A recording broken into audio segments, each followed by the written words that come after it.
Muy buenas tardes a todos y todas. Nos vamos conectando, por favor.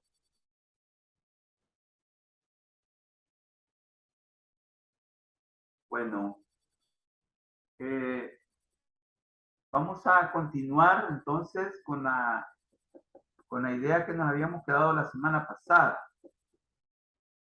Estábamos la semana pasada pues reflexionando en torno al problema de la militarización de la salud. Es un problema bastante complicado el que estamos analizando porque eh, puede parecer un tanto inaudito, inaudito que una actividad tan civil en El Salvador se militarice. Y esto lo decimos porque en sociedades como la nuestra, debido a que las desigualdades son muchas, las desigualdades sociales son muchas, eh, se, se acude, se acude a la coacción, se acude a la fuerza para poder llevar a cabo actividades precisamente de esas, de esas de esos niveles de la realidad en donde se presentan las desigualdades. Bueno, esto es, eh, tengo una lectura desde la sociología que yo les hago y cuando una sociedad se le permite. ¿Aló, buenas?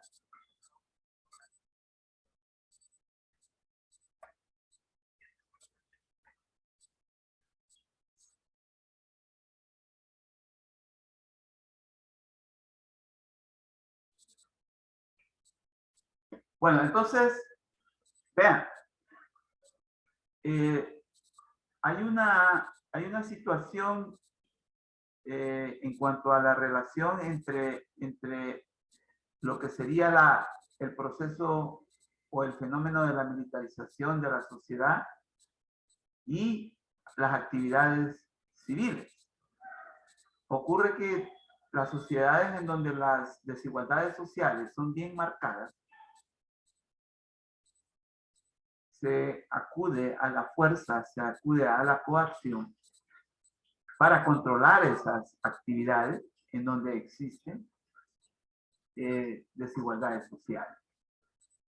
Y esa quizá es la primera explicación que nosotros podemos encontrar con respecto a ese proceso de militarización que se llevó a cabo a partir del aparecimiento de la pandemia. Así que parece que vamos a hablar pues de un proceso acelerado de militarización de la salud en El Salvador a partir de la pandemia. Yo quisiera que volviéramos a esta diapo, ya la leímos, pero Paola Argueta, ¿me podrías leer esta diapositiva, por favor?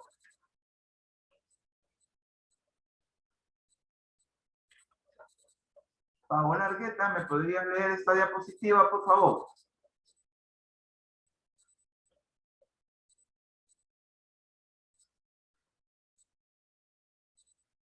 Leilu.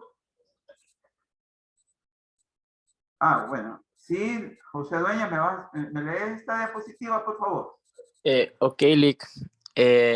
Las acciones de la Fuerza Armada durante la pandemia implicó no solo la militarización del espacio público, sino también la intromisión en la vida privada, en este caso, en pro de la salud de la población a través de un cese de los derechos y la aceptación punitiva.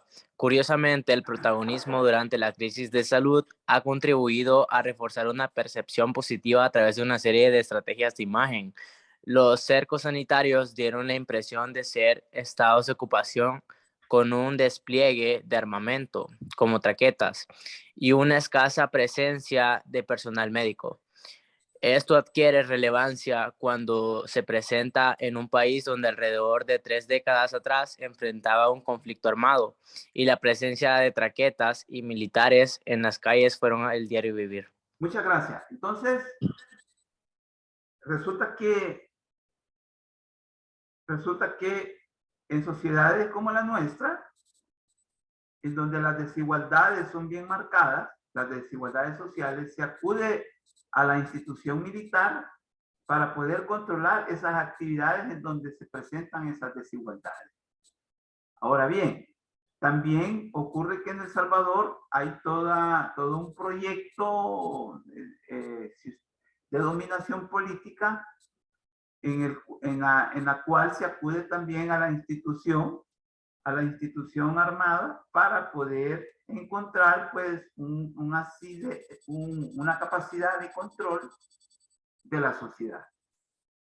Y parece que lo que leyó el compañero tiene sentido, sí, y solo sí, para poder controlar a la sociedad y, ver pues en ese sentido que a nivel social, a nivel político, a nivel sanitario, hubo una imposición del rol de la Fuerza Armada en esa actividad civil como es la salud.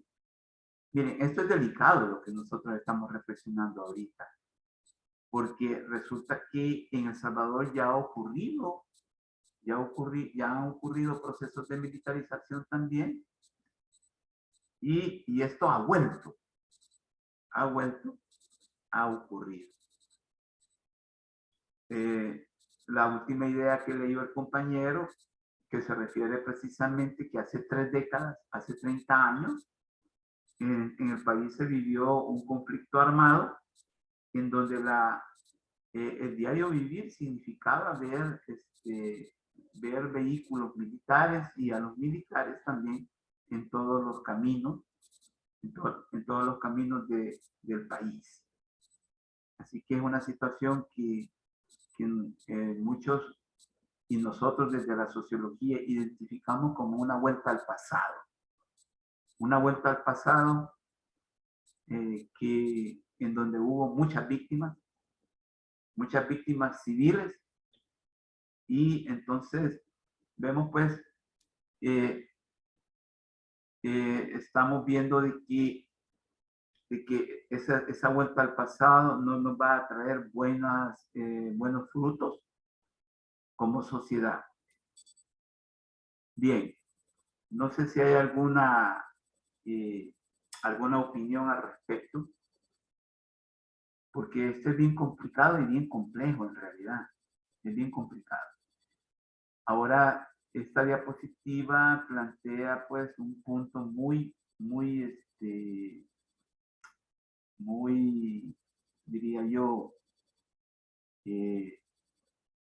complejo, porque ya no estamos ante una violencia necesariamente física, psicológica o una violencia verbal, sino que también una violencia institucionalizada.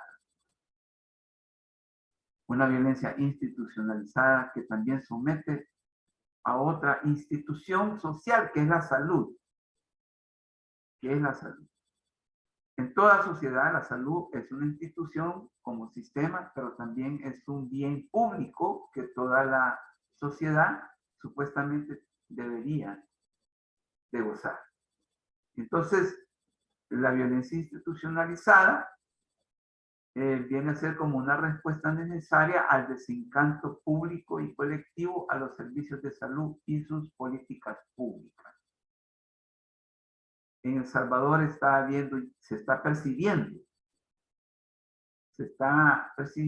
un desencanto público y colectivo a la conducción del país. Esto nos está llevando a un rumbo en el cual en un futuro, esta violencia institucionalizada se va a poner más de manifiesto. Así que vaya pues este planteamiento y seguimos con el hilo de la idea. Una de las razones de este despliegue militar es la posibilidad para ocultar las falencias de las políticas públicas. Como les estaba diciendo, en sociedades donde hay desigualdades sociales como la salvadoreña, siempre se trata de llevar a cabo procesos de invisibilización o de ocultación de los problemas que quedan a la sociedad y que imposibilitan una vida plena, una vida en igualdad de condiciones. Entonces, el despliegue militar se hace necesario precisamente para ocultar las falencias. Falencias son debilidades. ¿Sí? Esa palabra significa debilidad, fisura y también fallas también, fallas en las políticas públicas. Entendía las políticas públicas como respuestas de un Estado ante las demandas de servicios básicos de una sociedad. La otra razón de por qué se despliegan los militares en sociedades como la nuestra es que es necesario inculcar un miedo. Y esto también es peligroso. Es peligroso, un miedo y que en correspondencia con una fórmula bélica de solucionar los problemas. Y al pasado normado a través de la punitividad. Hay todo una intención de implantar la punitividad de la vida social. De la vida social. Es lo que nosotros estamos viviendo ahorita como el régimen de excepción. El régimen de excepción actual, que hace unos días lo volvieron a prorrogar, es precisamente eso. Un proceso, un proyecto que punitiviza la protesta, punitiviza el descontento. Hay analistas sobre el fenómeno que hablan de esto, como este señor Verdes Montenegro. Menciona el cierre en su momento del Puerto de la Libertad, donde luego de difundirse un video en redes sociales, desde la cuenta de Twitter de la Presidencia de la República, se ordenó el cierre total del municipio y dejó al Puerto de la Libertad a cargo del ejército y se prohibió cualquier tipo de circulación, contraviniendo principios como el de la legalidad y proporcionalidad, y por lo tanto el derecho humano a la salud. Si ustedes, me imagino que ya estaban estudiando, al menos bachillerato allá por el 2020, y se dieron cuenta de este suceso, en el cual pues el Puerto de la Libertad, el municipio del Puerto de la Libertad fue cercado. Y ese proceso se le llamó cerco sanitario, que de sanitario no tuvo nada. Sí fue un cerco militar, un cerco que obedeció más a objetivos militares y de seguridad nacional. Entonces todo estamos desde nuestra cátedra identificando procesos que contravienen todo el proceder de una institución y de un nivel de la realidad como es el de la salud. Este es el único propósito. No hay otro propósito más que ese, el de analizar desde la sociología esa situación. Que es delicado, sí. Es delicado. Esto le ha dado lugar a procesos y dinámicas de la salud, pero militarizadas. militarizada. Ruth Alvarado, ¿me podrías leer esta diapositiva, por favor? Procesos y dinámicas de la salud militarizada. Más reciente, el protagonismo vuelve el foco a la Fuerza Armada con la puesta en marcha del Plan Vacunación COVID-19, en el cual el Comando de Sanidad Militar monitoreó la distribución, custodia y logística de vacunas. En este caso, la gestión del plan sugiere un primer plano de acción para la Fuerza Armada y un segundo plano para el Ministerio de Salud. Es necesario advertir que la Organización Mundial de la Salud 2007 expone que el despliegue de fuerzas militares puede traer oportunidades en materia de salud pública, como la vigilancia en el control de enfermedades infecciosas, e incluso sugiere que estas preferiblemente deberían de trabajar de la mano con personas civiles y fuerzas militares internacionales. Sin embargo, en el contexto de la realidad salvadoreña, esto debe ser analizado de forma crítica, sobre todo si se analizan los eventos recientes, entre ellos una gestión presidencial caracterizada por métodos comunitarios disruptivos, discursos orientados a la polarización y prácticas dirigidas a fomentar medidas de excepción y presencia militar. Todas estas medidas presentan un riesgo de retroceso en el camino hacia la democracia del Salvador. Muchas gracias. Bien, aquí Ruth nos acaba de poner en contexto una vez más, de que durante la pandemia han habido procesos y dinámicas de la salud. Que eso está bien, eso es bueno, eso es necesario. Solo que se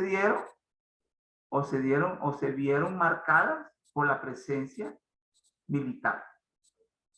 Y por eso es que hablamos de la militarización de la salud en El Salvador.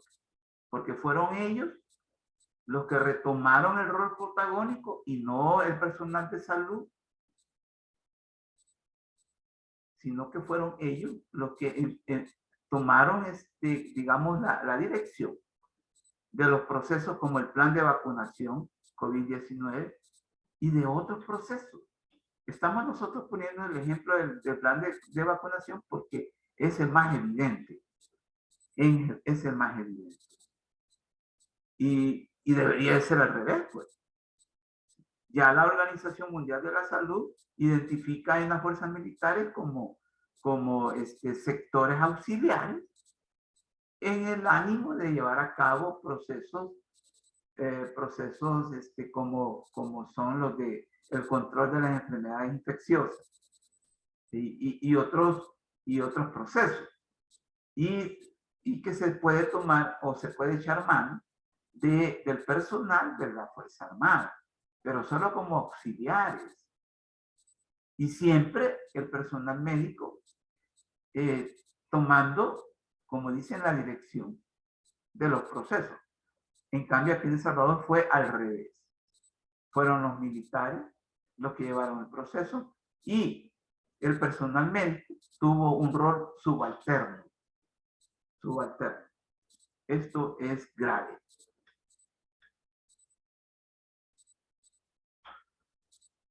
A manera de conclusión, Fabio Leilú, ¿me podría leer la conclusión, por favor? Fabio, ¿está con nosotros? Sí, licenciado. La presentación, ¿verdad? Sí, a manera de, aquí la que dice a manera de conclusión. Perfecto. Bueno, a manera de conclusión, la violencia se ha convertido en un problema para la salud pública a nivel mundial y nacional. De ella reconocen varios tipos: la violencia física, la psicológica y la sexual. Y esta última, violencia institucionalizada y de Estado, y sus causas pueden variar en dependencia del contexto sociocultural. El daño que causa la violencia va mucho más allá del daño físico. La violencia provoca inestabilidad social y sus niveles de afectación en la salud, educación, economía, política, el trabajo, en la cultura. También contribuye a configurar criterios e imaginarios equivocados para resolver los problemas de la realidad que efectivamente se han comprobado que surten efecto, pero que no son sostenibles en el tiempo y el espacio.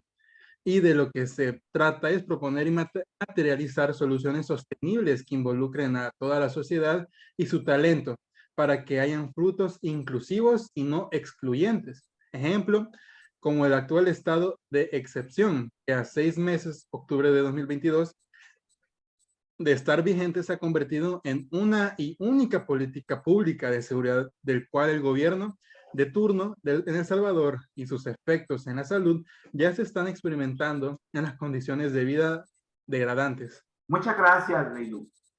Bien, nosotros en la reflexión que hemos tenido en estos días acerca de la problemática de la salud en el país y la necesidad de una reforma social de salud, podemos muy bien llegar a esta conclusión sobre el problema de la violencia, que la violencia pues está socavando la actividad humanitaria de la salud en El Salvador. Porque existe una necesidad del proyecto de poder en El Salvador, manejado por el gobierno, de controlar previendo ya descontento colectivo, descontento social en los próximos meses y años. Por lo tanto, está socavando ya las actividades civiles como la salud, y lo ha socavado.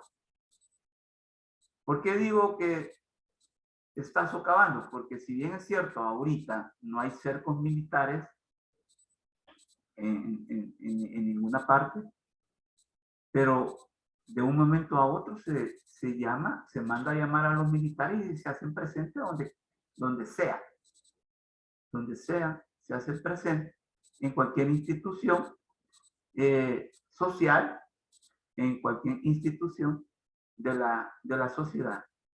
Ahí se presenta. Entonces, la salud no podemos decir que ya no va a volver a tener la presencia militar en sus recintos o en sus funciones si la institución militar está a la orden de casa presidencial.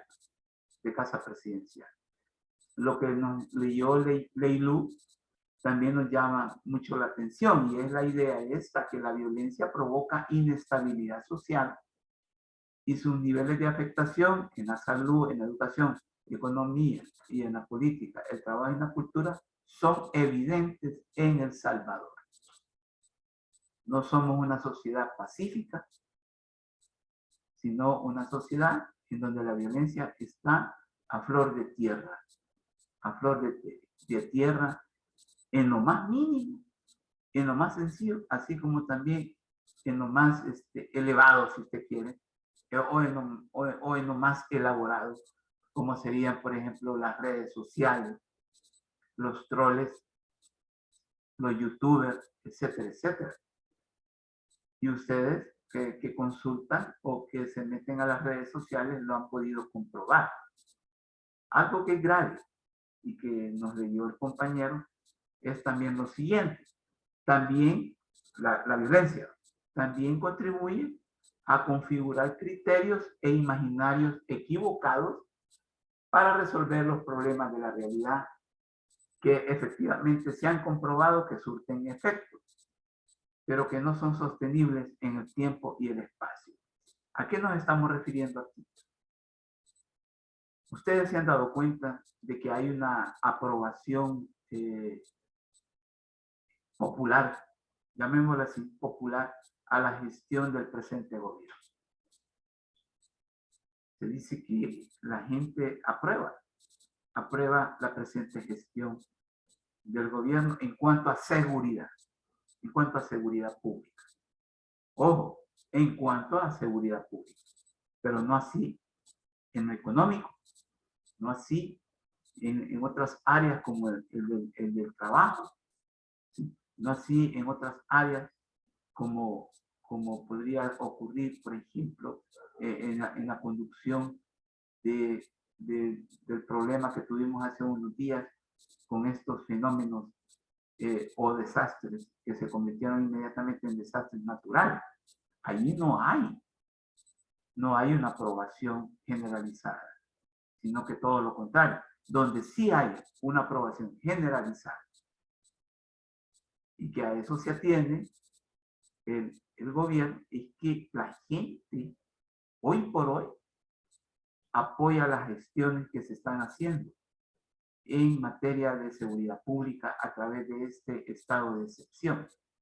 Ahora bien, miren, hay que relativizar, hay que en materia de realidad social, hay que relativizar los procesos, no podemos absolutizar. Y eso es lo que acabo de hacer yo, porque si yo les digo, mire, bueno, la gente aprueba la gestión del gobierno. Entonces, esto podría oírse absoluto. O sea que en todo aprueba la gente. Y eso no es cierto. Eso no es cierto. Aprueba la gestión en la seguridad pública a través de ese régimen de excepción que mencionamos. Pero no así en lo económico, no así en lo político, no así en lo social. En lo social hay una tendencia a desaprobar la gestión gubernamental. Yo los invito, el día de ayer, la UCA lanzó los resultados de su última encuesta y yo los invito que la consulten. Yo la voy a subir en la aula virtual de esta semana y de la próxima semana para que ustedes la puedan consultar y vean de qué es necesario relativizar a la hora de analizar la realidad. Ahora bien, cuando yo digo de que la gestión en seguridad pública es altamente aprobada, nosotros desde la sociología planteamos esta idea que por favor yo también les solicitaría a ustedes que la analicen y la razonen. ¿Sí? ¿Por qué? Porque eso de que la gente aprueba en una mayoría, en mayoría, la gestión gubernamental en la seguridad pública, eso desde la sociología nosotros lo analizamos con esta idea que nos leyó el compañero. ¿Sí? Hay lecturas que contribuyen a configurar criterios e imaginarios equivocados para resolver los problemas de la realidad que efectivamente se han comprobado y que surten efectos. Es cierto, el estado de excepción ha dado efectos, pero que no son sostenibles en el tiempo y el espacio. Esto no va a ser sostenible en el tiempo y el espacio. Imagínense lo que ocurrió en Comasagua hace unos días, que tuvieron que cercar. Ese no fue cerco sanitario, fue un cerco policíaco y militar también. ¿Por qué? Porque de repente los rebrotes delincuenciales y violentos aparecen. Entonces, nosotros desde la sociología planteamos que esta salida, esta solución, como la del régimen de excepción, no son sostenibles en el tiempo y en el espacio. ¿Por qué? Porque son soluciones que solo atienden o la apuestan a atacar los efectos o las consecuencias y no las causas del por qué esas consecuencias se manifiestan. Las causas del problema están intactas, como son la desigualdad, como son la injusticia social, como son la marginación social y la expulsión. Entonces, es un verdadero despropósito querer combatir efectos sin combatir las causas. Y eso es lo que está ocurriendo. Esa es la dinámica del régimen de excepción. Y por eso es que vamos a ver de que se llevan a la gente presa. Así. ¿Sí? Como atarrayazos, en una forma indistinta. seas delincuente o no seas delincuente. Y por eso es que dicen que ya llega casi a los 60,000 los detenidos. Pero repito, estamos barriendo la basura, pero metiéndola debajo de la alfombra. Eso es lo que estamos haciendo. Y eso no es sostenible en el tiempo y en el espacio. No sé si hay alguna opinión, algún comentario con lo que estamos diciendo. Podríamos escuchar alguna opinión que ustedes tengan o algún testimonio que o bien reafirma lo que estamos diciendo o lo refuta. Miren, aquí estamos en una cátedra universitaria de educación superior y científica. Aquí no pueden haber prejuicios. Aquí no pueden haber dados cargados. Por favor, que se entienda así la situación. No podemos estar opinando con los dados cargados. Porque si no también me inmiscuyo en esa dinámica que estamos criticando. No sé si hay alguna opinión. Me gustaría escucharla. Bueno, aparte de que es una medida insostenible, de mi parte también siento que da mucho lugar, da mucho paso a que también se cometan violaciones a derechos humanos. Correcto. En la guerra civil es bien sabido que se cometieron muchas cosas horribles como la masacre del Mozote. Correcto. Y hoy también, aunque no es de la misma magnitud que en la guerra, sí se Claro. ven ciertos indicios de impunidad con los militares. Yo conozco un caso en el que los militares han acosado a una persona sexualmente. Ajá. Correcto. Entonces, eso da lugar también a esos procesos de abuso de autoridad. ¿Por qué? Porque tal vez la palabra no es muy indicada, están envalentonados. O sea, cuando vos le das autoridad a una, digamos, a un grupo como son los militares, inmediatamente hay un envalentonamiento. Y cuando vos te envalentonás, tendés a abusar y tendés a cometer situaciones violatorias, obviamente. Por eso es que ellos hablan de que ellos no violan los derechos humanos, sino que defienden los derechos humanos, dicen ellos, de la gente honrada. Pero ocurre que los derechos humanos son universales. Así. De plano, así. No podemos andarle diciendo, o andarle poniendo apellido a los derechos humanos. Sí, y ellos mismos se contradicen porque se llevan a la gente inocente y también a los culpables, a los delincuentes, cuando hacen redadas, cuando ellos hablan de capturas, pero son verdaderas redadas. Y por eso, y saben, lo más grave, ya hay como 58,000 detenidos, capturados. Y el ministro, la semana pasada, el ministro de Seguridad dijo que eran 58,000 mareros. Y ahí no todos son mareros, no todos son delincuentes, no todos son criminales. Sí hay criminales, sí hay delincuentes y que le han causado graves daños a la sociedad. No lo negamos, ni tampoco estamos defendiendo a esa gente. Lo que sí estamos identificando y recalcando y señalando es que se han llevado gente que no la debe. ¿Por qué? Porque no investigan. No hay investigación, sino que lo que hay es suposición. Y cuando la seguridad pública actúa con apego a suposiciones, te vas a como dé lugar. ¿Sí? Justos con pecadores.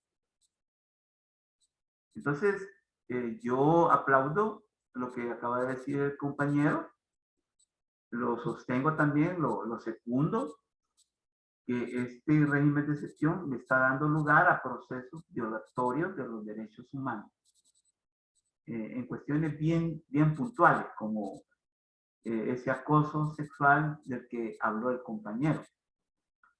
Hay un caso que ha dado lugar a mucha discusión en los últimos días y también en las últimas horas. Resulta que una muchacha de 17 años, identificada como Madera Activa, estaba embarazada y que por los golpes, por la forma en cómo la capturaron, tuvo que abortar. Tuvo que abortar el bebé y resulta que los familiares no saben ni a dónde está. No la han soltado. Hay indicios de que es una miembro de las pandillas activa, pero que su condición de salud fue violada. Porque el estar embarazada, una mujer embarazada debe tener prerrogativas en su condición. Yo no sé si se han dado cuenta ustedes de eso. Está en los periódicos. O sea, no estamos defendiéndola en el sentido de que no ha delinquido, ¿sí? Sino que su condición de salud fue violada. Porque abortó debido a los golpes, a los vejámenes que sufrió. Eso no tuvo que haber sucedido. No sé qué dicen ustedes.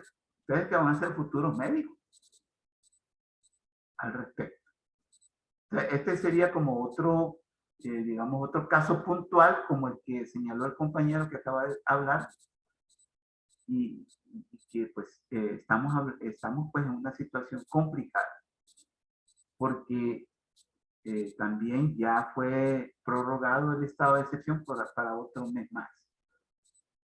Hay indicios de que ya se está convirtiendo en un verdadero plan de seguridad, el estado de excepción. Otros le llaman política de seguridad ya. ¿Qué quiere decir esto? Que mínimo vamos a pasar el resto del año en estado de excepción y todo el otro año. Todo el otro año, o sea, el 2023. Y esto hay que ponerse en qué pensar, pues, como ciudadano. Porque en realidad, pues, uno tiene que salir a la calle a hacer sus diligencias. Ustedes salen a estudiar, salen a hacer otras actividades, son jóvenes también. Igual uno. Entonces, estamos en una situación bien delicada. ¿Hay alguna otra opinión que podamos también escuchar? No sé. Que nos podría también comentar al respecto. ¿No la hay? Bueno, este es entonces ya el final del tema, de este tema que nos salió largo, que es sobre la problemática de salud en el país y reforma social de salud. Recuerden que este es la clase, el tema que les va a servir a ustedes para hacer el mapa conceptual que van a hacer como actividad evaluada previa al tercer registro. Bien. Vamos a entonces ya a plantear también la otra tema que nos compete. Este es el otro tema que vamos ya a desarrollar esta tarde. ¿Ven la diapositiva? ¿Me dicen? No, No, ya no, No no. se nota, Ley. no. Aquí me está diciendo que está en pausa la función.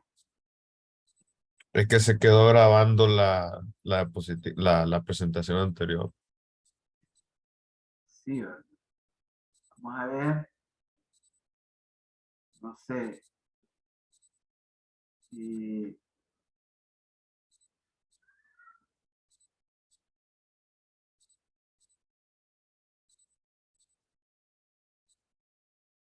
quiero ver.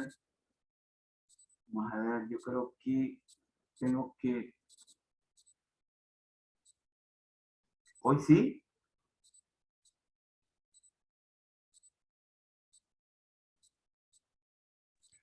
Ya no está compartiendo la diapositiva anterior.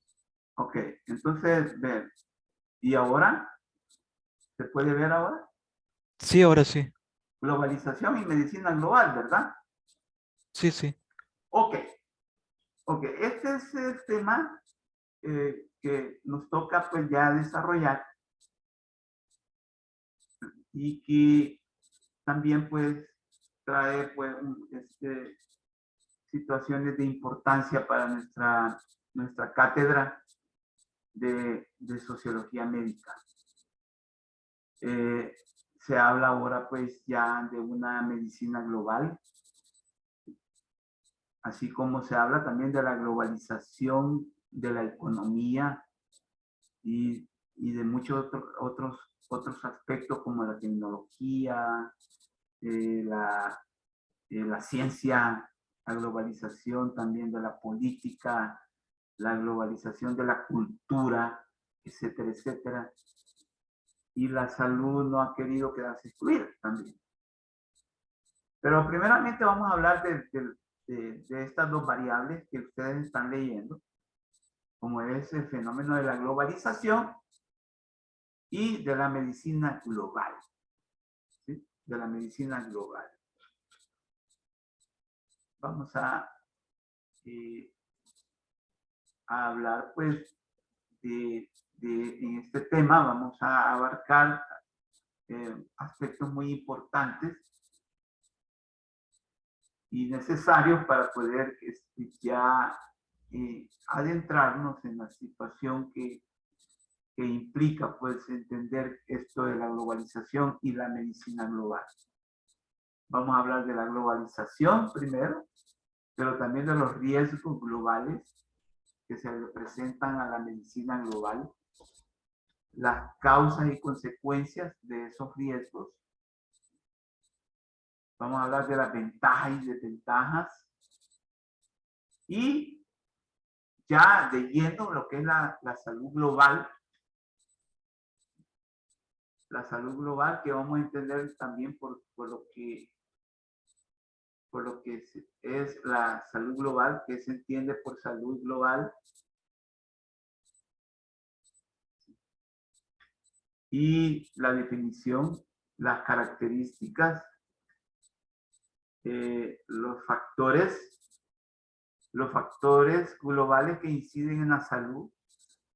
Ahí vamos a estar hablando del cambio climático, las guerras. Ocurre que ahora hay una guerra con tendencias a convertirse en un conflicto nuclear, imagínense. ¿En qué niveles estamos tan peligrosos como humanidad, ¿verdad? Se habla de una guerra nuclear. Increíble. Vamos a hablar de las iniciativas globales en respuesta a los problemas globales.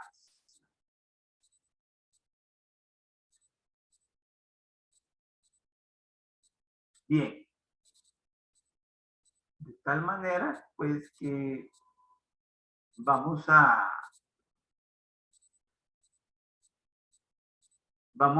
manejar unos conceptos pertinentes para el análisis. Pero el concepto se refiere más que todo a el concepto de globalización. Entonces, a partir de este breve marco conceptual. Es un breve marco conceptual porque abundan las definiciones de globalización.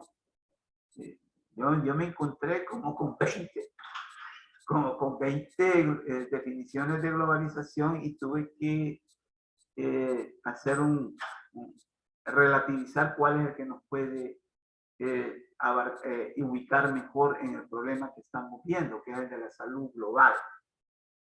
Breve marco conceptual. En primer lugar, la globalización, ¿qué es? Es un término muy amplio con varias dimensiones o puntos de enfoque. O sea, ¿qué quiere decir? Que la globalización no solo es económica, puede ser también política, social, cultural, tecnológica y hasta militar. Puede ser de distinta índole la globalización. Por eso es que hablamos de varias dimensiones o puntos de enfoque, vistas generalmente como un fenómeno tecnológico derivado del desarrollo y las grandes transformaciones en el campo de la informática y las telecomunicaciones, que se percibe como un proceso evolutivo casi natural. Esto lo dijo en una conferencia Joseph Stiglitz, Premio Nobel de Economía en el 2010. Este señor que es norteamericano dio esta definición. Ahora bien, yo quisiera hacer una aclaración. Él habla de las transformaciones más que todo en el campo de la informática y las telecomunicaciones. Es cierto que es a partir del desarrollo de estas áreas tecnológicas es que se empieza como a entablar o a acuñar el término de globalización, porque el desarrollo de estas áreas del conocimiento son precisamente las que han permitido que, por ejemplo, la información y la comunicación sean hoy día globales. Hasta grado que ahorita usted puede, desde ahí donde está recibiendo la clase de sociología médica, puede usted saber qué es lo que está sucediendo ahorita, por ejemplo, en Australia. Y ustedes saben que Australia está al otro lado del planeta. Pero usted bien puede saber qué es lo que está ocurriendo en estos momentos. En primer lugar, ya es jueves. Ya a nivel de jueves, saber lo que está ocurriendo en Australia. Gracias a la informática y la telecomunicación. Eso se puede considerar como una globalización de la comunicación y de la información. Ahora bien, la otra situación es que esto es en cuanto a lo que es la tecnología. Pero ocurre que la globalización es mucho más integral. De ahí viene este señor Hurrell y Wood. Ven a la globalización como un proceso de desarrollo económico, político y social interrelacionados con interacción global, que toma espacio en varias esferas: el capital, el mercado, en las personas, en las ideas, en los valores, en los estilos de vida, difundidos a través de las fronteras, de los países. Esta definición de globalización está más ligada a lo que nosotros queremos plantear. Que es miren esta relación. Esta relación debemos de tomarla muy en cuenta, porque en verdad explica lo que queremos razonar, lo que queremos discernir. Hurrell y Wood dice: proceso de desarrollo económico, político y social interrelacionados y con interacción global. ¿Qué quiere decir eso? Que, por ejemplo, a nivel de globalización, vamos a ver que lo económico, lo político y lo social se relacionan estrechamente, pero con vistas a que haya también un resultado global. Por eso es que se habla de una interacción global, un resultado global, o que hayan productos globales. Y por eso es que vamos a encontrar en estos aspectos, en estos niveles, como son el capital, mercado, personas, ideas, valores, estilos de vida, como los niveles o los lugares en donde vamos a encontrar la expresión concreta de la globalización. Capital, ¿qué es capital? Bueno, el capital puede ser dinero, pero también pueden ser bienes. El capital es dinero, pero no cualquier dinero. Si usted anda ahorita $50 en su cartera, usted lo va a ocupar, qué sé yo, porque, más tarde, porque quizás va a ir a pagar la universidad o va a ir al súper a comprar. ¿Sí? Y usted ese dinero lo va a gastar y ya no lo va a volver a ver. Ese dinero no es capital. ¿Sí? No es capital, es dinero. Pero ocurre que el capital también tiene su forma dineraria. O sea, capital en forma de dinero. Pero ¿por qué decimos que no es cualquier dinero? Porque ese dinero usted no lo va a gastar como hizo cuando fue a pagar la universidad o como hizo cuando fue al súper a pagar por cosas que necesitaba en la casa. Sino que ese dinero, como si usted le da la connotación de capital, ese dinero no lo va a gastar, lo va a invertir. Lo va a invertir para que se multiplique o se reproduzca. Entonces, ahí el dinero ya no es cualquier dinero, sino que es capital.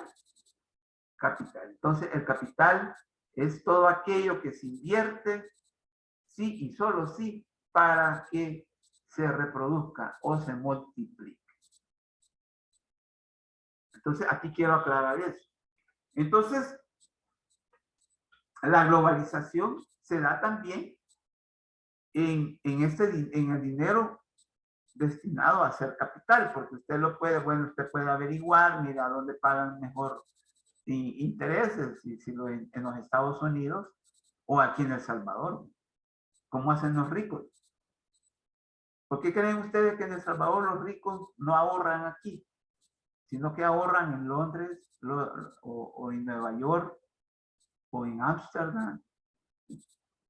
¿Por qué creen ustedes que ahí ahorran? Ahí mandan su dinero, que lo sacan de aquí del país y nos dejan pobres a nosotros. Porque ahí pagan mejores intereses. En Nueva York, en Londres, en París. ¿Sí? Entonces ahí ya hay una dimensión global. Ya hay una explicación global. Ojo con eso. Entonces, vaya pues esa aclaración con respecto al dinero que es capital. Al dinero que es capital. Ah, el mercado. Sí, el mercado también hoy es global. Ya no es nacional. Ya no es solo nacional, pues sí, porque el mercado también nacional existe. Ahí está, nada más que tiene conexiones globales ahora. Eso no ocurría hace, ¿qué? 40, 50 años. Hace 40, 50 años. Incluso ni hace 30 años. Entonces, hoy el mercado es global. O sea, entendido el mercado no solo como una unidad económica en donde también se mueve el dinero capital va, sino que donde se intercambia o hay trasiego de mercancías y servicios. O sea que usted puede, hoy a través del mercado global, usted puede obtener una mercancía o un servicio que no necesariamente se lo brindan aquí en el país a nivel interno, sino que en otros países. China, podría ser China, o los Estados Unidos, o al otro lado del mundo, en Australia. Personas también. Las personas ahora se movilizan, aunque no las dejan entrar, ¿va? ¿Se han fijado en eso? Si no, veamos cómo está la frontera sur de los Estados Unidos, llena de personas que quieren entrar a ese país, pero que no las aceptan, porque son personas con un estatus migratorio ilegal y problemático. Pero igual, siempre hay personas movilizándose a nivel global. Europa tiene también su problema con los africanos, también. Las ideas, sí, las ideas hoy son globales también, ¿verdad? Las ideas hoy son globales. Ustedes se han fijado que nosotros celebramos foros. Ocurre que también ese foro nosotros lo podríamos bien celebrarlo a nivel mundial, a nivel global. Solo invitamos a otras universidades, específicamente a la carrera de medicina, y que se conecten con nosotros. Podría ser. Los valores, como aquellos valores de carácter ético, filosóficos, también se mundializan o se globalizan. Se globalizan. La solidaridad, la responsabilidad, valores como la gratuidad, valores como también integridad, etcétera, etcétera.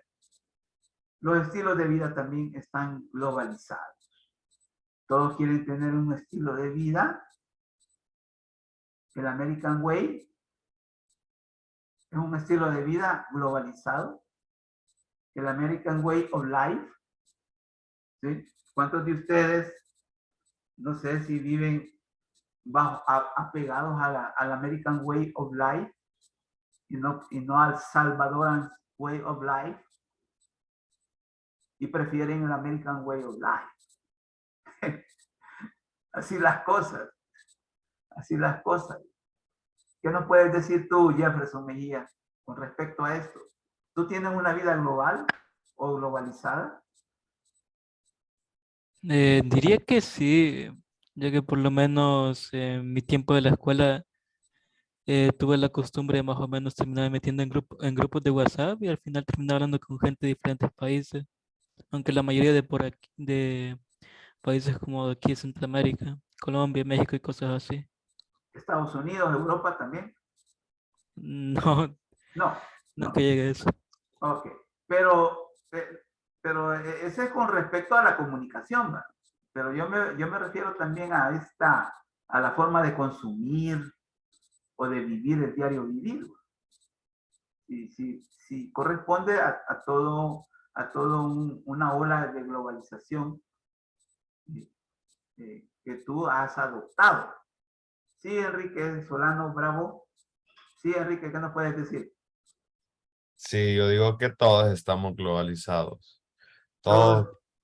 Todas las personas que tengan celular, computadora, acceso a internet, estamos globalizados. Solo si somos alguna etnia indígena y que estamos perdidos en medio del bosque, no, pero y aún así, todavía, porque van a los mercados por materia prima, pero todos estamos globalizados a este punto. Ok.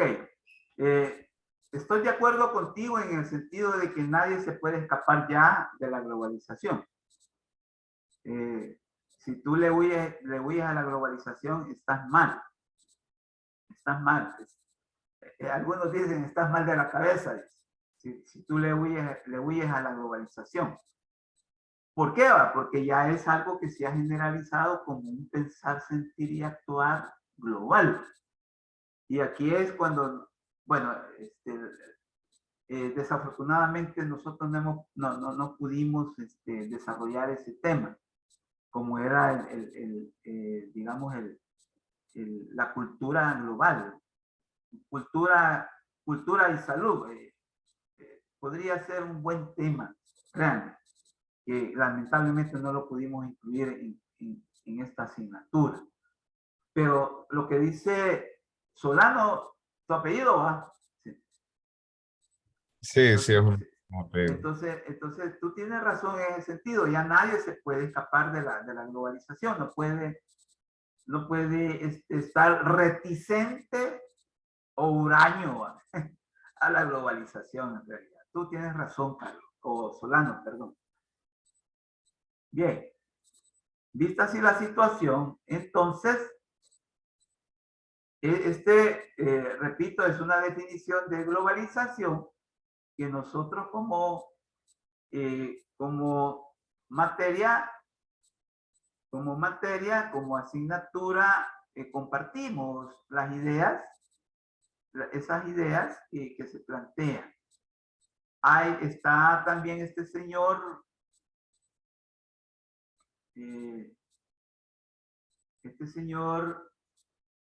Chomsky, aquí lo pueden leer ustedes a Chomsky, que plantea ya un criterio crítico, un criterio que critica inmediatamente a la globalización. La define, pero también la critica.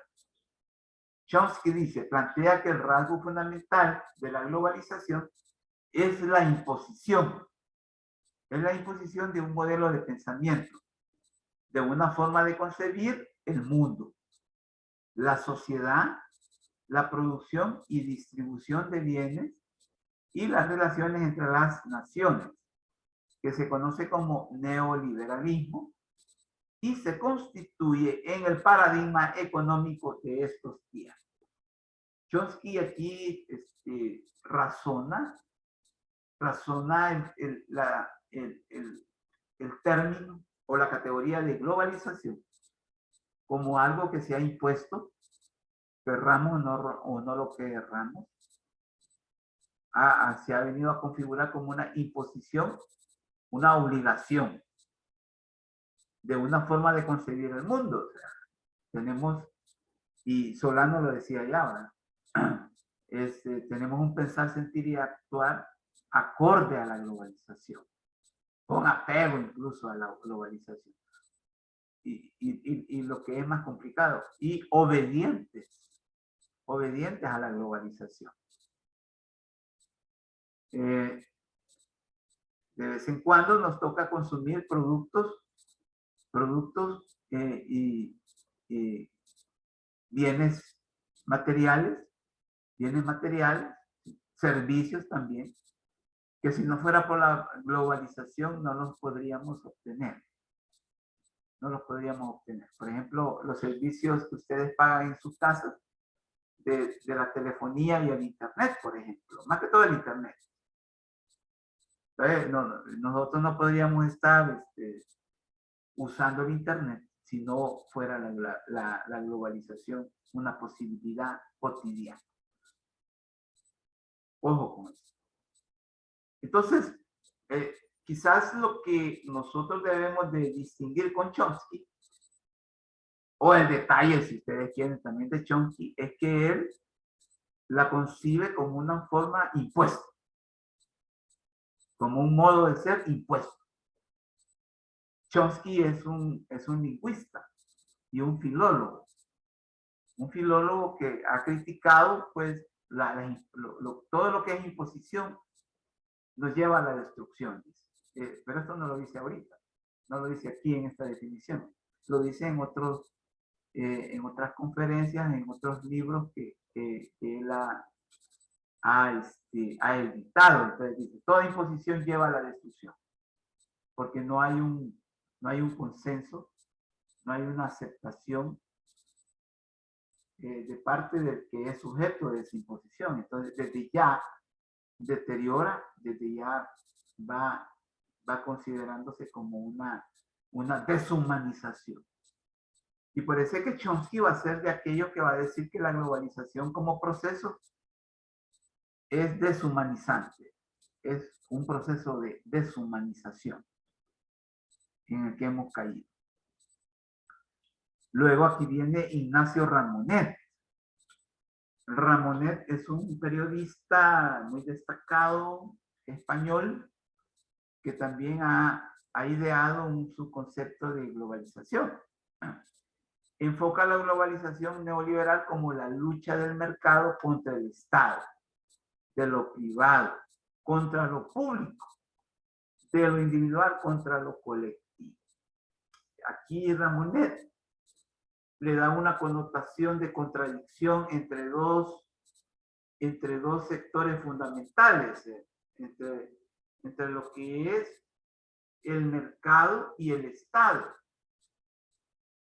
Pero si nosotros, bueno, la globalización, vamos a hablar, vaya, yo como sociólogo voy a hablar de la globalización a partir de la década de los 90. ¿Sí? 89, 90. A partir de 1990 se empieza a acuñar, ojo, en una forma bien expresa, a los cuatro vientos, el concepto de globalización. Entonces, vamos a ver que la globalización en la década de los 90 va a surgir como una irrupción histórica y consecuentemente un verdadero vendaval o huracán, si se quiere. Un huracán que va a derribar todo lo que quiere conservarse como auténtico, quiere conservarse como nativo, quiere conservarse como original. Todo eso va a ser derribado por la ola o por el huracán de la globalización. Entonces Ramonet aquí lo va a situar en el sentido de que va a ser una lucha entre lo que es el mercado, que es lo privado, contra el Estado, que es público. ¿Sí? Y que al final de cuentas el mercado se impone. También la lucha entre lo privado contra lo público. Y que al fin de cuentas también va a ser lo privado lo que va a prevalecer.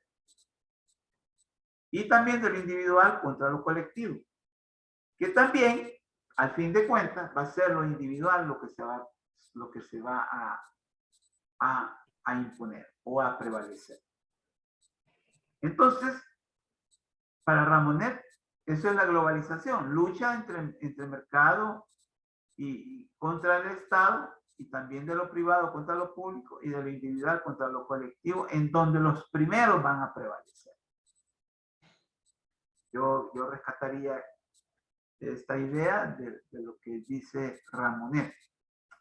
Bien, yo no sé si hay alguna duda con respecto al término que usted no tenga claro. Esto de la globalización. Yo me acuerdo que allá en la década de los 90, aquí cayó como un boom eso de la globalización, ¿verdad?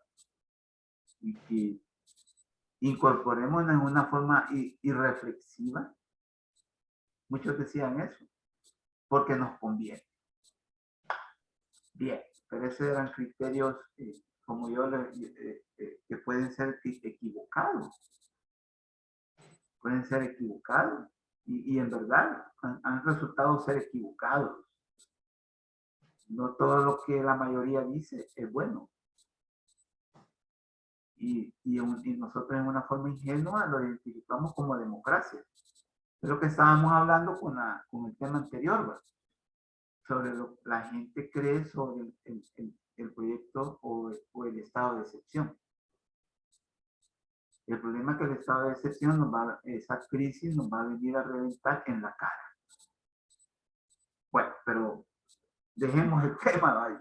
Y situémonos ahora en esto de lo que es la globalización, y déjenme decirles pues que hay una salud global. Hay una salud global. Con el término de salud global nos referimos a cualquier problema de salud que concierne a dos o más países o es afectado por determinantes transnacionales.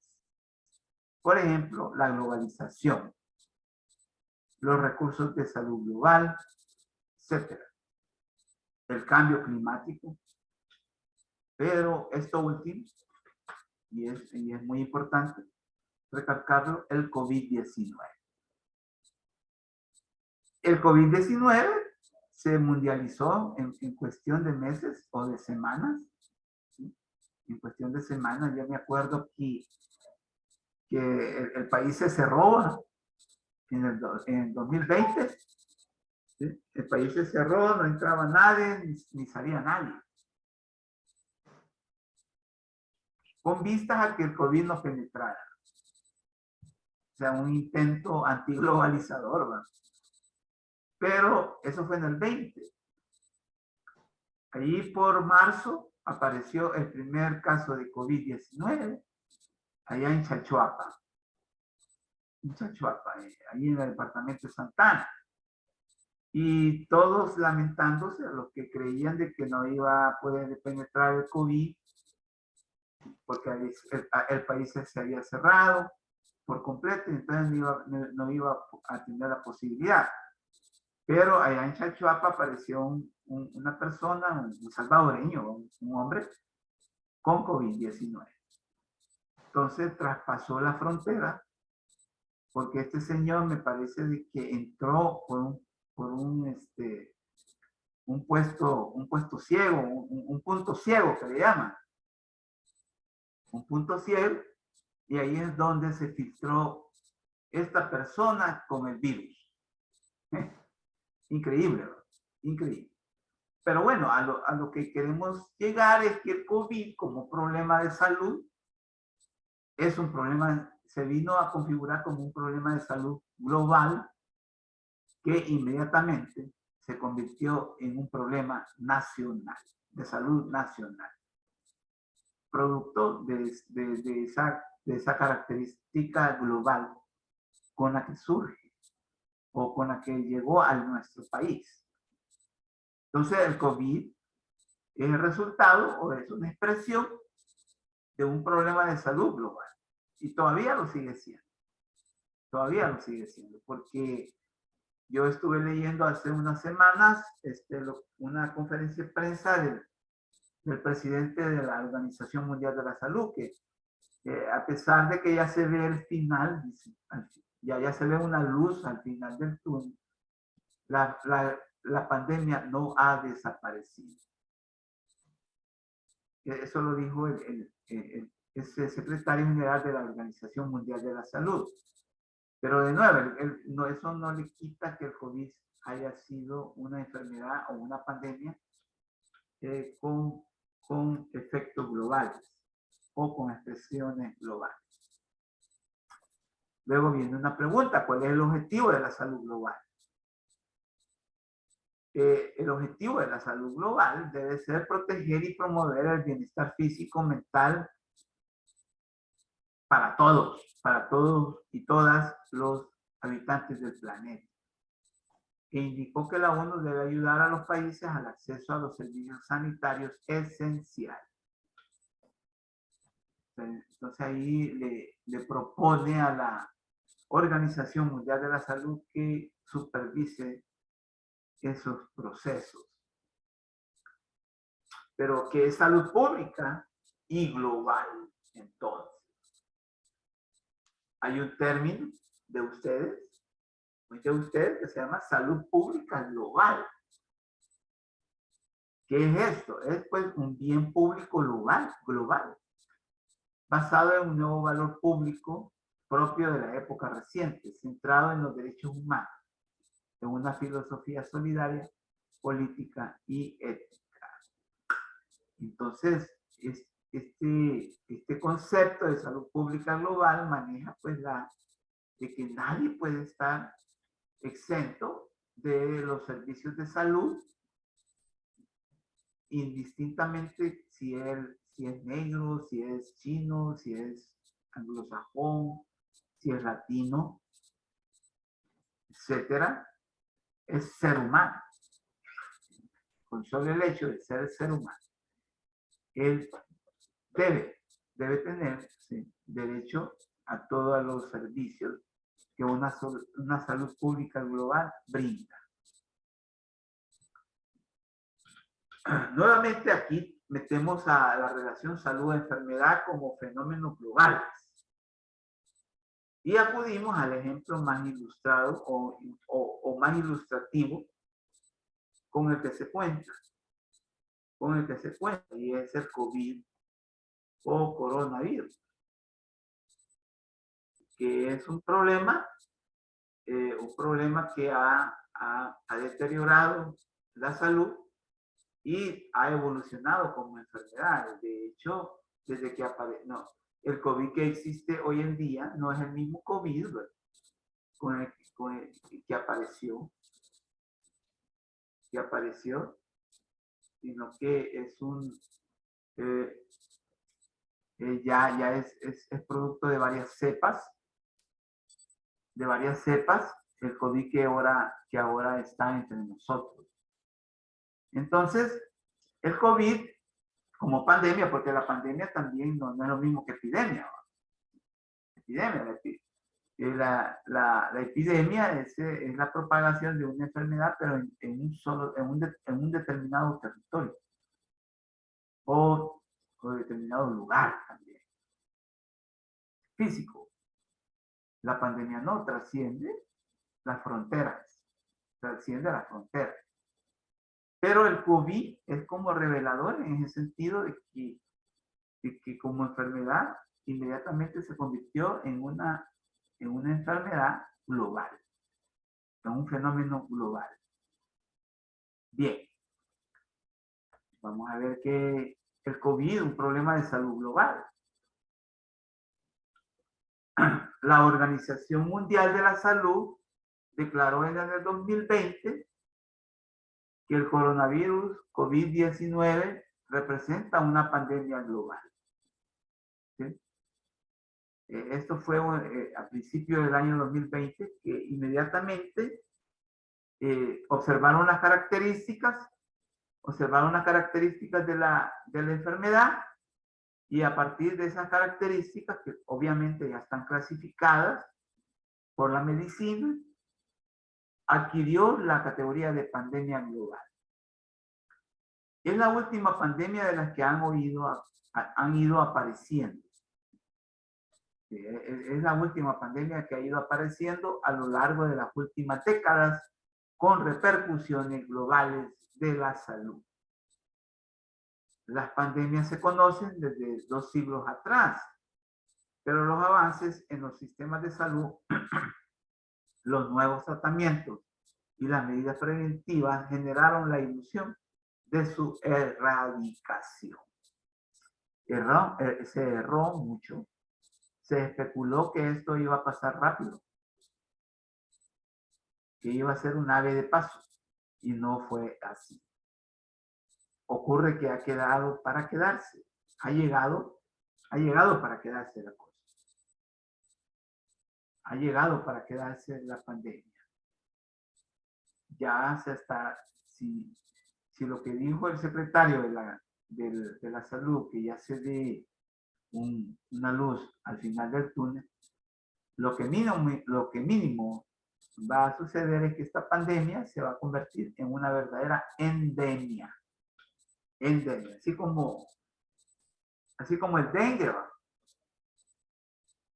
El dengue es una endemia también. Sin embargo, la aparición de nuevos agentes patógenos y reaparición de otros que se consideraban controlados, añadidos al potencial multiplicador de la globalización y el cambio climático, han agravado su impacto ya no solo como problema de salud mundial, sino también como problema de seguridad internacional. Aquí está algo muy curioso. Hay algo muy curioso, porque ya también en muchos países fue elevado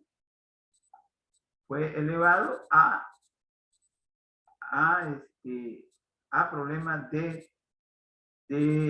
salud, no, se pasó de un problema de salud global a un problema de seguridad internacional. Déjenme ver un WhatsApp que me van me van enviando ahorita y que quieren que lo lea.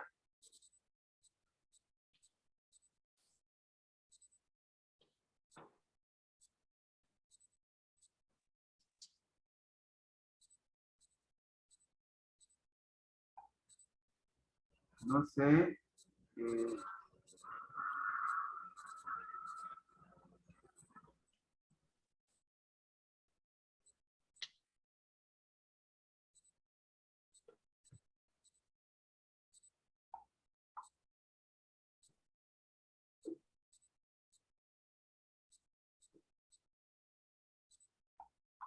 Bien. Esto es curioso, que haya sido elevado a seguridad internacional. Permítanme.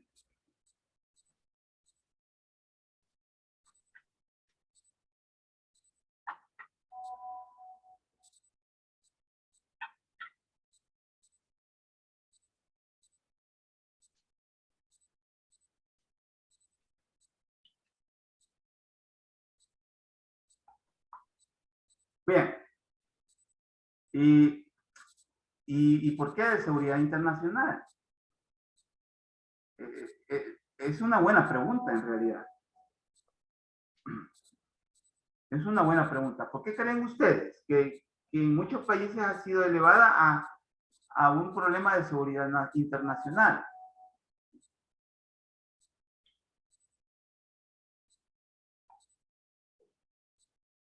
¿Por qué creen ustedes? ¿Hay alguien que pueda opinar al respecto?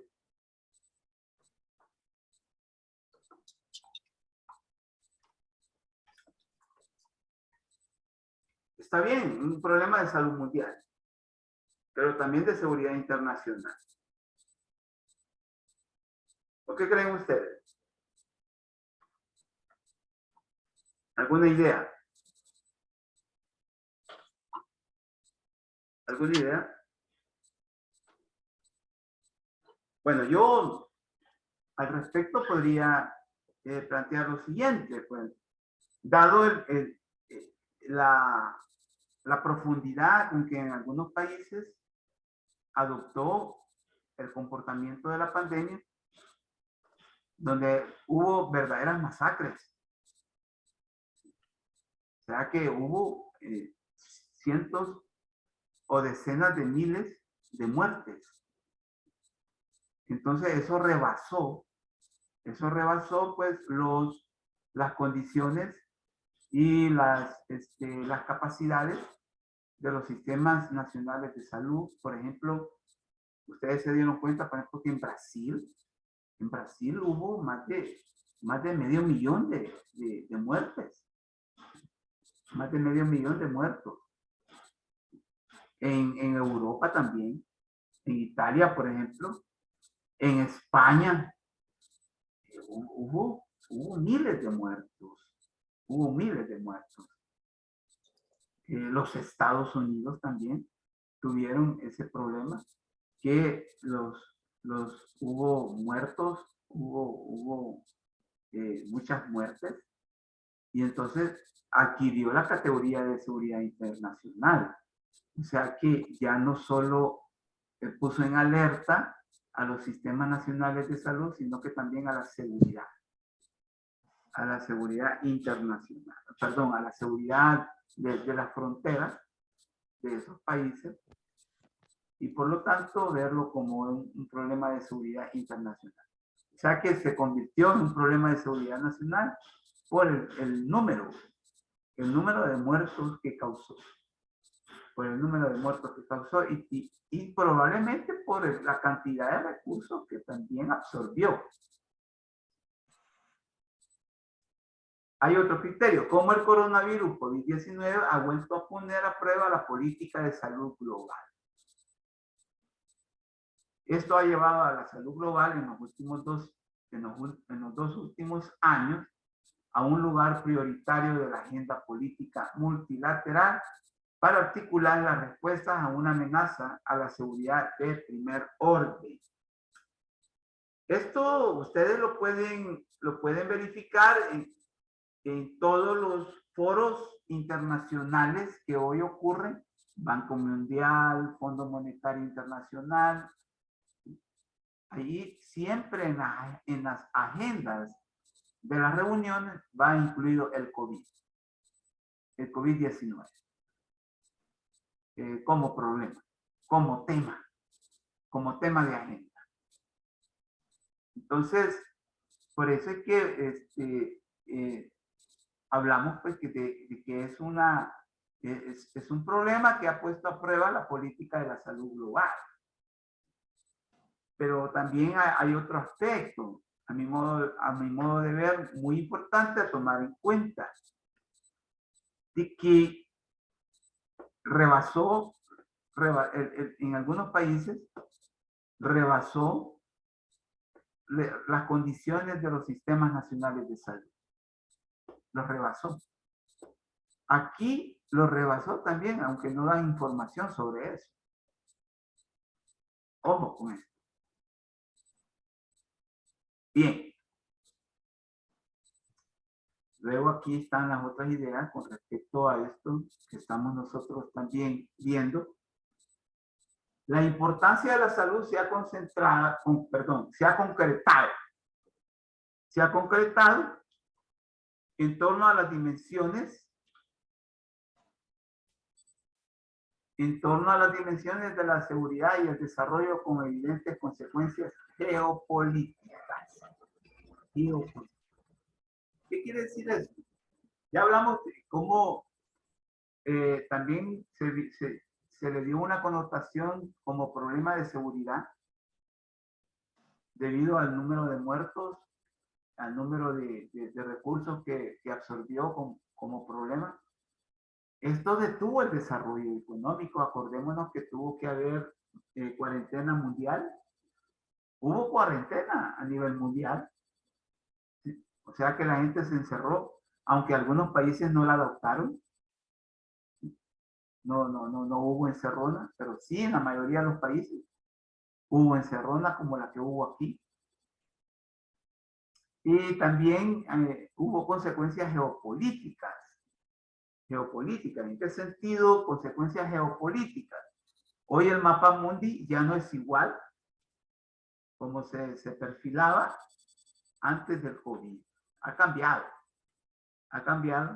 Y más ahora con esta guerra que está habiendo allí en Europa Oriental con Ucrania.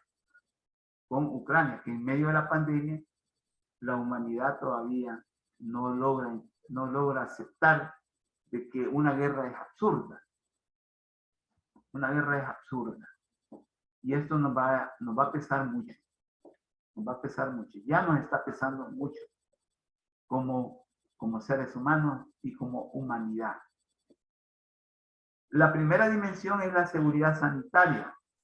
La respuesta a la amenaza que plantea la expansión de una enfermedad más allá de las fronteras de cualquier estado y que exige la colaboración entre ellos para contenerla. Resulta que con el COVID resurge la necesidad de concatenar o de articular esfuerzos entre los estados involucrados para que la enfermedad o la pandemia no siga siendo de la suya. Por ejemplo, en Centroamérica debe de haber articulación. Me imagino que debe de haber algo, porque yo he querido investigar datos y no los he podido obtener para venírselos a plantear aquí sobre esto. No he podido obtener datos porque el ministerio no da datos. Ocurre que mucha información ha sido declarada de reserva. Esto lo íbamos a plantear en la clase anterior como una amenaza también, como un desafío de la salud en El Salvador. También la falta de información, ¿verdad? Y nosotros pues debemos de tener en cuenta de que sin información en salud estamos bien mal. O sea que para investigar, por ejemplo, ustedes que van a ser médicos y médicas, van a necesitar de de mucha información para poder investigar. Y si no la tienen, van a tener muchos problemas para poder producir conocimiento. La segunda dimensión, se me pasó, la segunda dimensión de la salud que conviene subrayar es la de la condición básica para el desarrollo humano y comunitario. Resulta que con el COVID-19 esta condición básica ha sido afectada. Ahora los proyectos de desarrollo humano y comunitario han sido afectados, han sido, digamos, frustrados incluso. Han sido todos los intentos de desarrollo humano y comunitarios han sido frustrados con la llegada del COVID y la afectación que ha tenido en las sociedades contemporáneas.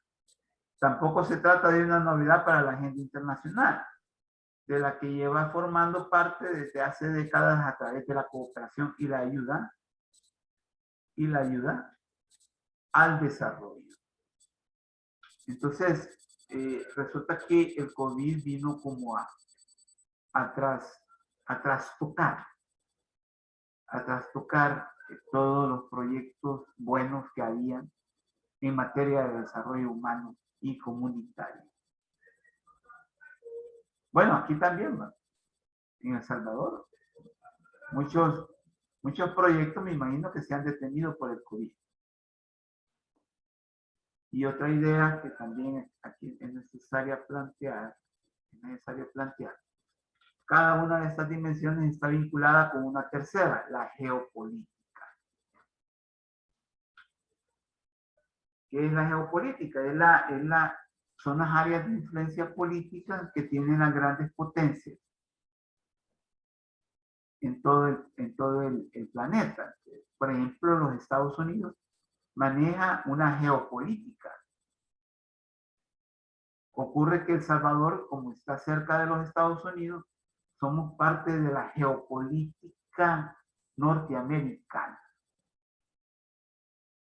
O sea, el área de influencia geográfica, el área de influencia política, económica, social, tecnológica, de una potencia sobre un territorio o un determinado territorio o territorios.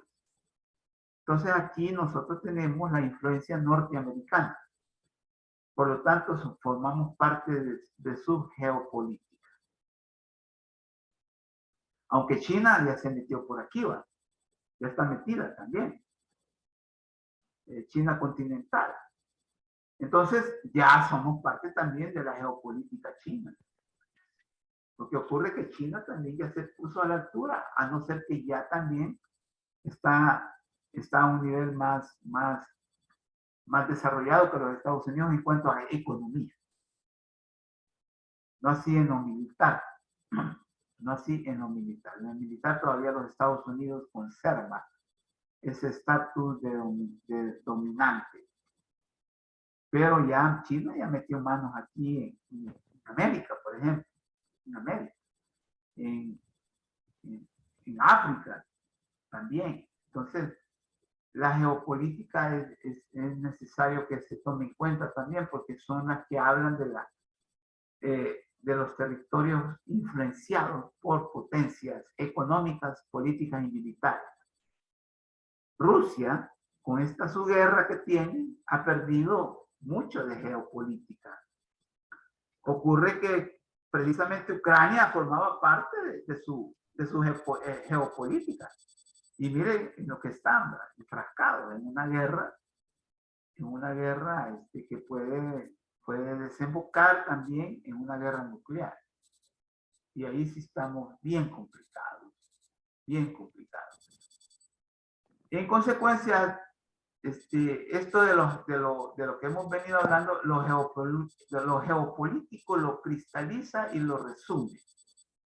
Hay una dimensión geopolítica de la salud global, porque hay un nuevo debate en torno a las amenazas a la seguridad sanitaria global.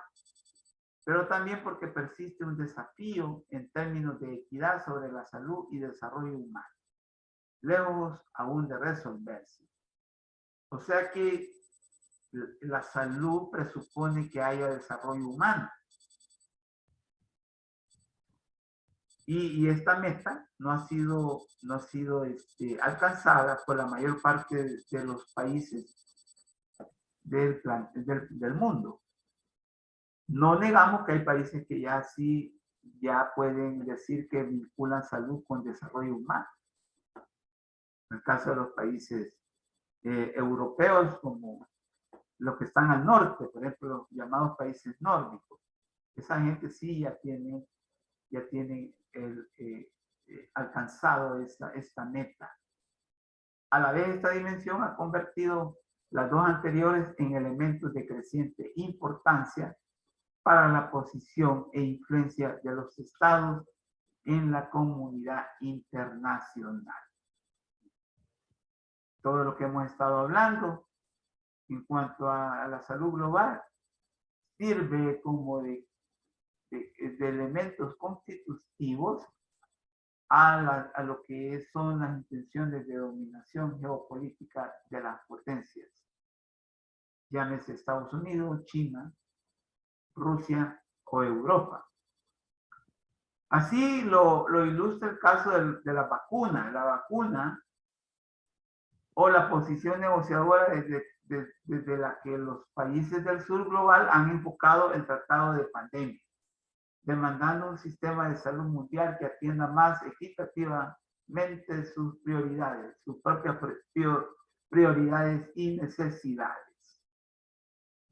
Bien, aquí está también algo que ha permitido que los países pobres como El Salvador hayan puesto el grito en el cielo de que se necesita para su población de vacunas.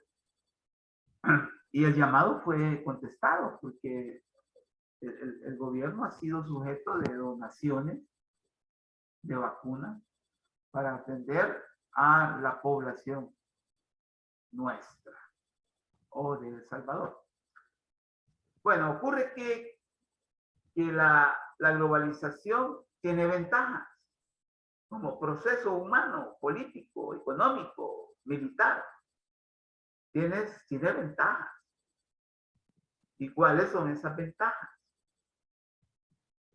Hay una apertura de ideas, mercados, inversiones y de cultura, sí.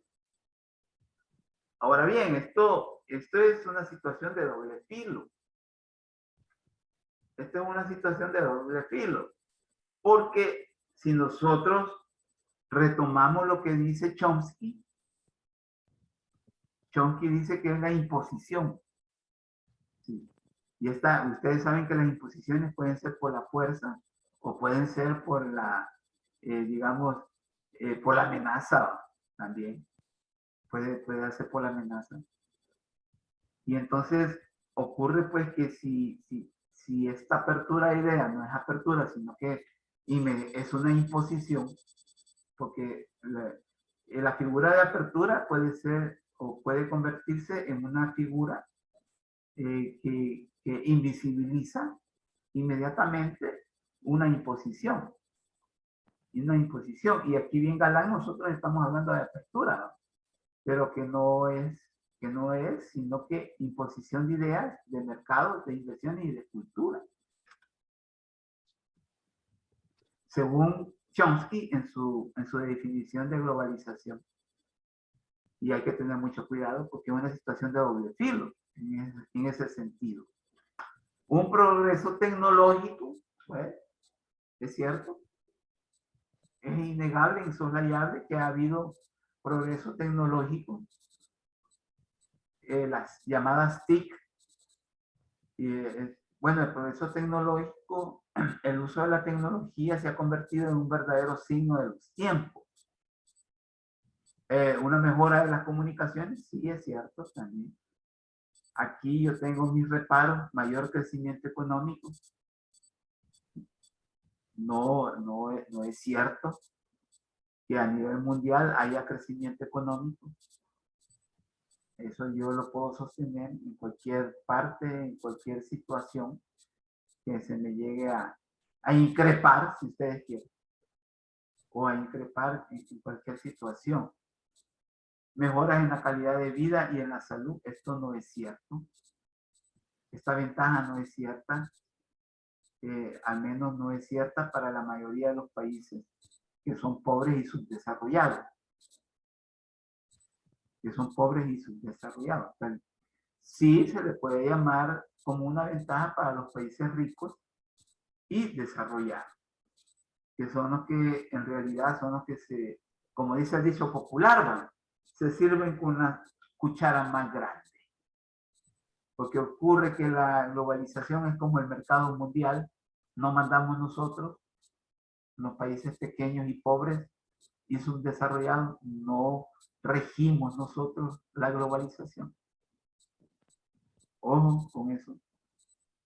Tengamos mucho cuidado con esto. Hay que relativizar estas ventajas, no absolutizarlas.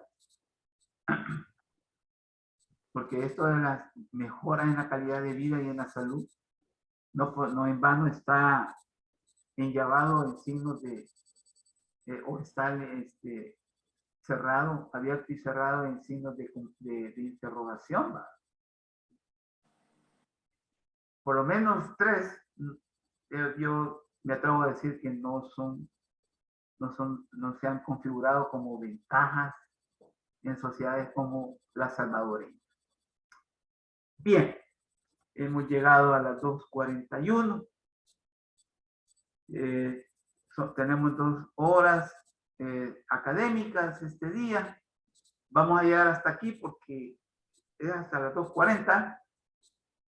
Nos vamos a quedar aquí a nivel de las ventajas. Si usted tiene alguna duda o consulta, hágamela llegar al foro si quiere, o en la próxima clase que tengamos el viernes. Vamos a poder ventilar las ideas que usted, las ideas que le han permitido entrar en duda. Si no hay alguna duda, alguna consulta, vamos a llegar hasta aquí entonces, ¿verdad? Entonces nos vemos el viernes a las 2 de la tarde, pues, y ha sido todo por hoy. Gracias por la atención y nos vemos el viernes. Gracias. Gracias. Bueno, adiós. Adiós, Lick. Adiós, Lick. Adiós, mucho gusto.